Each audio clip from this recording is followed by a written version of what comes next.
Now, back to Willard and Wib on 95.7 The Game. Yeah, no Mark Willard today. He'll be back tomorrow here on Willard and Dibs on 95.7 The Game. It's Mark Grandi in for Mark Willard with Dibs here on 95.7 The Game. And it is Chiefs week as we gear up for a Super Bowl rematch. 49ers and the Chiefs coming up on Sunday from Levi Stadium. 1:25 kick. We'll be getting you ready for that all week long here on 95.7 The Game, and you can follow along on both Twitch and YouTube. Head to twitch.tv/957 The Game and youtube.com/957 The Game to watch us live. And if anyone swears, maybe Dibs, you'll get to hear it on Twitch and YouTube. While you're there, make sure to subscribe to the channel for all 95.7 The Game content on both Twitch and YouTube, and make sure to hit the thumbs up button on YouTube if you like the show. Everything we do on Twitch and YouTube powered by First NorCal Credit Union. Dibs, I'm a little disappointed. I thought you'd be a little more fired up for Niners and Chiefs, the chance to get a little bit of revenge on the team that's knocked you out in the Super Bowl a couple of times. I'm very fired up, but the idea of hate, I reserve my sports hate for certain things, certain people, certain teams and organizations, and I just don't know if the Chiefs, for me, register on that level of sports hate. Yes, there's been major sports disappointment, but even in that loss, when you think about the loss, I'm more apt to hate the Niners than I am to hate the Chiefs for winning the game. Like LeBron James, if you want to talk about sports hate, I'm more willing to sports hate him for being a flopper, for teabagging Draymond Green and goading him into a groin punch, and just for his general villain role. I think he plays the villain. He likes to play the villain. And even that, though, the Warriors got over on him more than he got over on the Warriors. So even LeBron doesn't quite register on the sports hate. Like James Harden, yes, the beard, flopper. You sports hate James Harden? Is that what you're saying? I did at the time, and now I kind of sports pity James Harden. I don't really pity him because he's a multi-millionaire and he's doing just fine. But for me, sports hate is saved for certain teams and certain situations. Like there's a baseball team that's still playing right now, and I am a Mets fan. And I wish Ken were here and I could borrow some of his Mets gear because I sports hate the Dodgers. Absolutely. And when it comes to the Chiefs, like Patrick Mahomes, I don't look at him and sports hate him. He's a really good quarterback, and he's made really big plays that have come at the expense of my team, and that sucks, but I'm more dwelling on what the Niners didn't do as opposed to sports hating him. So it doesn't mean I'm not fired up for this game. It's a massive regular season game, but it is a regular season game in October. So I don't want to lose my mind over, must win or monkey off the back or all the rest of it. It would be great to beat Kansas City. For me, it's more of a litmus test. And if you beat Kansas City and they're off a bye and you're off a mini bye and they're coming here and you're injured and so are they, and you beat Kansas City, that for me would be a big step forward into whether or not you're really a legitimate team. Yeah. I'm fired up, but I guess I'm just not in the hate mode. I don't know. Like on Kansas City, you can hate Travis Kelce for being really good and having a really popular girlfriend and being a Hall of Famer. And you can hate Andy Reid for being really smart and being heavy set with a nice mustache. And you can hate Patrick Mahomes for underhand and sidearm throws. I don't have that level of hate when it comes to Kansas City.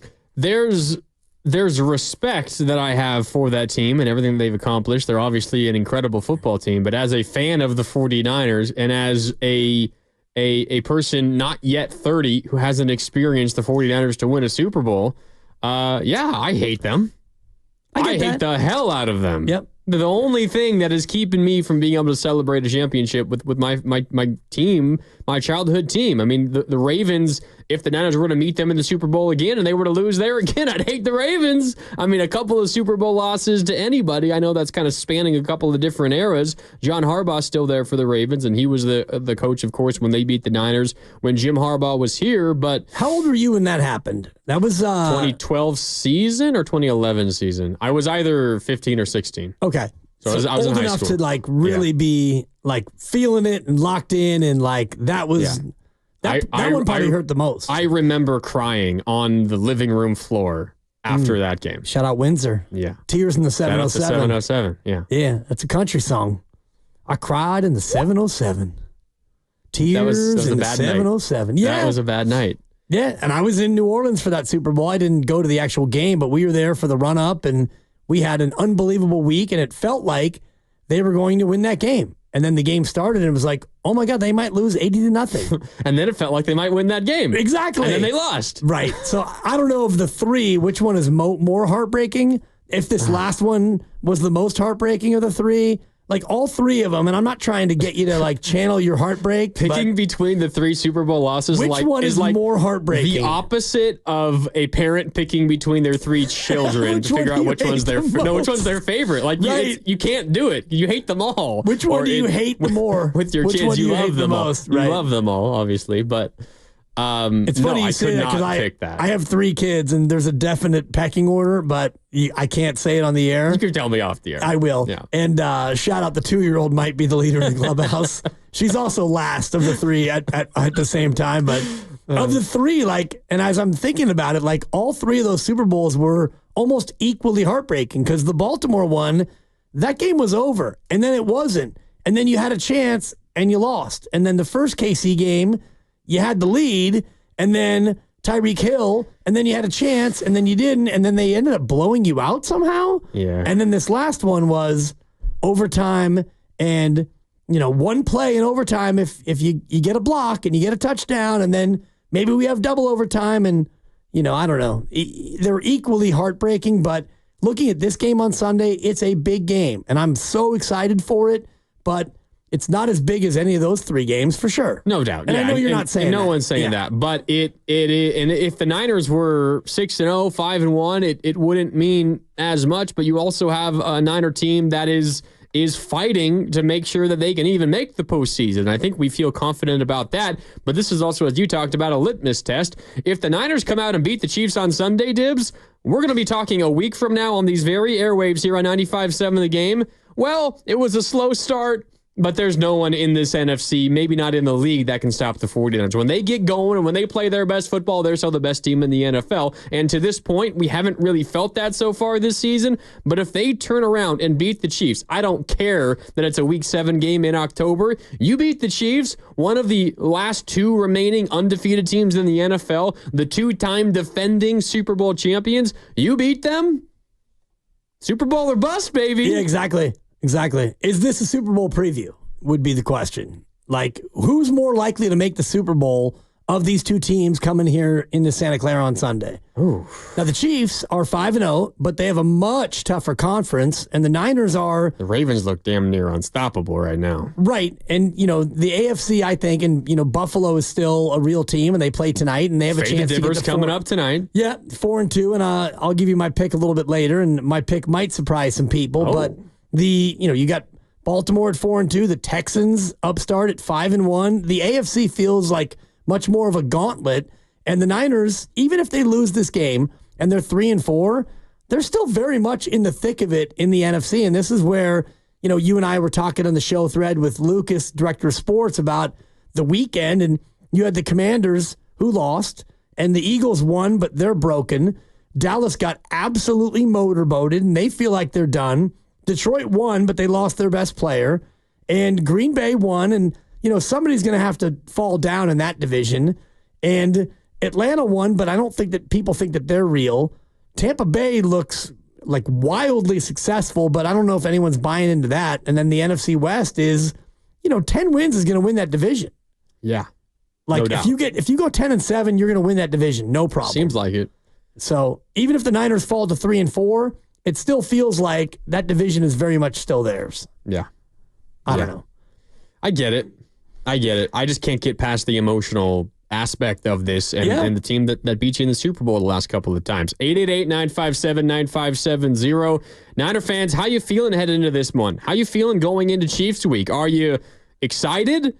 Are you confident? Are you cautiously optimistic? Are you a little worried? Have you written them off thinking, well, we've already lost to them 3 straight times in the last 4 years. We're going to lose to them again. How you feeling about this one? Because for me, I'm coming into this already 6 days away, and I can't wait. I wish the game was tomorrow. I wish the game was coming up in a couple of hours. I wish they were playing Monday Night Football here coming up tonight.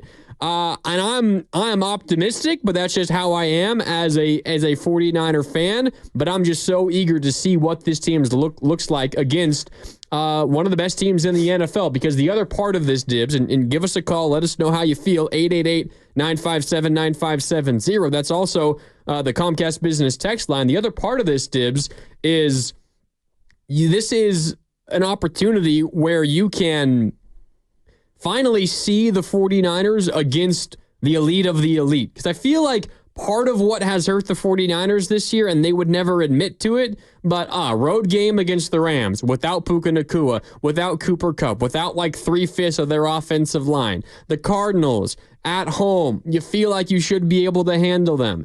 The Niners haven't really gone into a matchup where you've got one really great team versus all the talent on the 49ers. And maybe there's been a little bit of the Niners playing down to their opponent's level a little bit and maybe not entirely locking into a game. You don't have that excuse this time, and now we will finally see the 49ers potentially from start to finish, not making excuses for them. It's bad if this is something that has plagued them before, but you finally see them maybe give their best shot, best effort for a full 60 minutes of a football game. Yeah, and you've seen them play great for 50 minutes, and you've seen them play great for 57 minutes, and this is a very good opponent. And the last time you played a very good opponent, which was Minnesota, you weren't good enough, and that was on the road. And yeah, it was a tough loss. And so this is a game where you've got Kansas City with injured players, you have injured players, and you look at the matchup, and it should be a pretty even slate, yet you do have some wounds from the past. And I know a lot of these players have been through one, if not both of those Super Bowl disappointments. And Trent Williams has already come out and said, yeah, it's just another game. And I know he's trying to downplay it, which is fine. You want to hear him? I do want to hear him. Yeah, I love Trent. Here's Trent post-game on Thursday. It's a game. It's another game. I mean, it's not like we can get payback for losing in the Super Bowl. That ship has sailed. So it's another game. We got to come out and try to play complimentary football. We got to, obviously, we know what type of team that is, one of the best teams in the league, all-star quarterback, great coach. So it's going to be a tough game regardless. So, we're going to take these 3 days off and regroup and come try to put a complete game together. Yeah, he's right. Just another game? It is just another game. And it's just, week 7 in the NFL? And if they lose, then you're 3-4. And if you win, you're 4-3. Nothing will be resolved with a win or a loss or a tie, if that could possibly happen. So far, no ties in the NFL. But it is bigger, I think, for the fans than it is for the team. And that's okay. And I want to hear from the fans, 888-957-9570. What are you feeling? Is it nerves? Is it excitement? Is it nervitement? Is it excitement nerves? What is it that you're feeling going into this game? Because, you were mentioning it, the anger and the sports hatred over what you've been through, and that's real. And I wonder if the Niners win, how much of that actually goes away? Like, we finally beat Kansas City. Well, yeah, you did. But at the same time, it's not February, so it's a nice thing. Winning any game is nice, but I wonder how much of that sports hatred or that sports angst would actually go away. Yeah. Let us know. 888-957-9570. How you feeling going into Chiefs week as a 49er fan? And what does this game mean to you? Is it just another game, as Trent Williams is saying? I got a feeling Trent wants this one and wants it badly. Not wants it as much as he wanted that Super Bowl last February, but I got a feeling this means a little bit more to him than he's letting on. But let's find out what you all think. 888-957-9570. Up next is Charlie in Walnut Creek. Charlie, what's up? You're on Willard and Dibs. What does this game mean to you, Charlie? To me, it's not that big a deal. I mean, it's regular season. It's early. I'm more concerned with, the 3 phases, good, bad, and ugly. Offense, defense, special teams. Even against Seattle, we gave up 9 of 19, third and fourth down, 358 yards. If not for the picks, where are we? We lose that game. We need to play better defense, whether it's scheme or bring the linebackers up or whatever. Yeah. It needs to be a different play. I mean, there's no doubt, Charlie. I think you make a good point. Like, we can pretend all we want and we can do the hypothetical game and play what ifs. If they beat the Chiefs, then this means that they're going to be a legitimate Super Bowl threat once again. And we can kind of readjust our expectations for this team back to what we thought preseason, when we thought they were going to be one of the best teams in the NFL. We kind of had to readjust once they fell to 2-3, and now maybe if they beat the Chiefs, we readjust again. The bottom line, though, Dibs, is if they play like they have through 6 weeks, for the rest of the season, they're not going to be doing much because they have left a ton of points out there. They have given their opponents almost every break in the book possible through 6 weeks. Just running through the special teams blunders through 6 weeks, Dibs, it is bad, terrible, amazing, like incredible, all the mistakes that they've made. You have to all clean that up, of course. But maybe the reality of the NFL, at least for a veteran team like the 49ers, is it takes you a little bit to get going without much of a preseason anymore. I think that's the running theory, but until we see them go out and play better consistently, you hope it begins 6 days from now against the Chiefs. Until we see that, there is still going to be some concern that maybe they just don't have that in them anymore. Right, and I do like that call about the 3 phases because if you want to look at the Seattle game, I think for the first time the 3 phases were all pretty good, like offense, defense, great. Special teams, better. And you did a great job with Grandy's grades last Friday to really detail that. And I think you and I had a little bit of a difference of opinion on special teams. I thought it was slightly better than you did. And yet you gave up a 97-yard Laviska Shenault kickoff return for a touchdown. And your kicker, I don't even know if he's going to be healthy enough to kick this Sunday, but he cannot kick the ball into the end zone. So that becomes a problem. He had one kick that actually made it to the end zone. Maybe they go to Wishnowsky, but your punt coverage was better. Wishnowsky did have 2 inside the 10. 1 got down to the 3, but your punt returning is still a problem. Jacob Cowing needs new cleats, and he falls down a lot. Oh my God. They fumble. Garendo fumbles kickoffs. You get punts blocked. You did block a field goal and score, so it's been a little bit of a mixed bag, but I thought that Brock Purdy was great last Thursday. The run game was spectacular. The front 7 was really good. And the secondary with the pups, the baby Niners back there, I thought that you were close to having all 3 phases intact on Thursday. Yeah, the special teams, obviously, the major blunder was the kickoff return. 24 points scored by Seattle. 7 of those were via special teams. I think that point total, it was the tied for the second most points the Niners had allowed so far this season, 24 points against both Arizona and Seattle. You allowed 27 to the Rams in a loss. So not in terms of just pure numbers, not a very good day in terms of not allowing points. But I think those 24 points, not necessarily like fake, but it doesn't really tell the story of how well the defense played because, again, 7 of them were via special teams. Another 7 of them were when the Seahawks were driving in the fourth quarter late, down 2 scores, and the Niners were perfectly content giving the Seahawks everything they wanted underneath, and you had a long drive, but it wasn't necessarily a challenging drive for the Seahawks because the Niners just did not want to get beat over the top for a 40-yard touchdown to kill or to save a lot of time. So kind of both of those touchdowns don't really count against me in terms of the defensive ledger. When you were playing straight up, Dibs, and you had normal game plan out, the Niners defense was awesome. And this is a Seattle offense who's pretty darn good. They had their injuries, most of them on the defensive side of the ball. That offense is legit. I mean, you got a legit 3-headed monster at wide receiver. We could talk all the trash we want about DK Metcalf. I think he's deserving of it.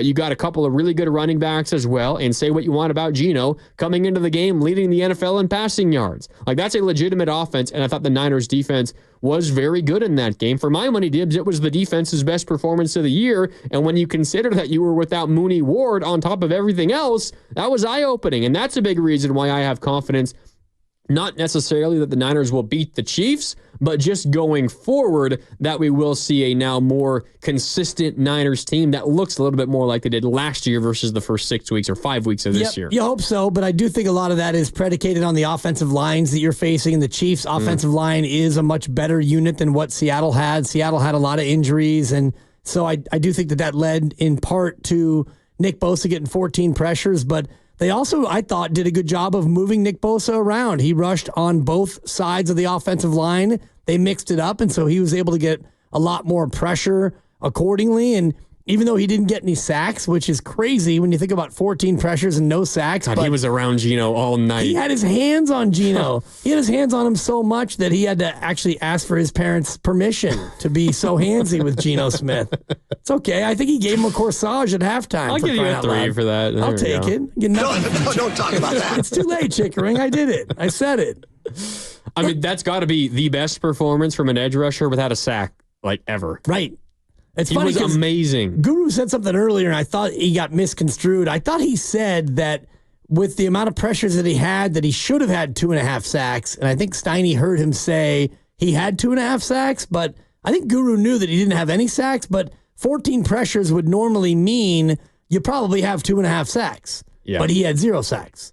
And he talked about that post-game, how, he's in the finishing business. He's got to finish those plays. Yeah. To be fair to him, one of his pressures was the Malik Mustafa interception on the first drive of the game. Yep. It was also good coverage by Renardo Green that kind of forced a high throw for Geno Smith. But also, it was Nick Bosa getting in the face of Geno Smith, forcing that bad pass, turned into an interception. Yep. He had nearly a strip sack in the second half. It turned into just a scramble and an incomplete.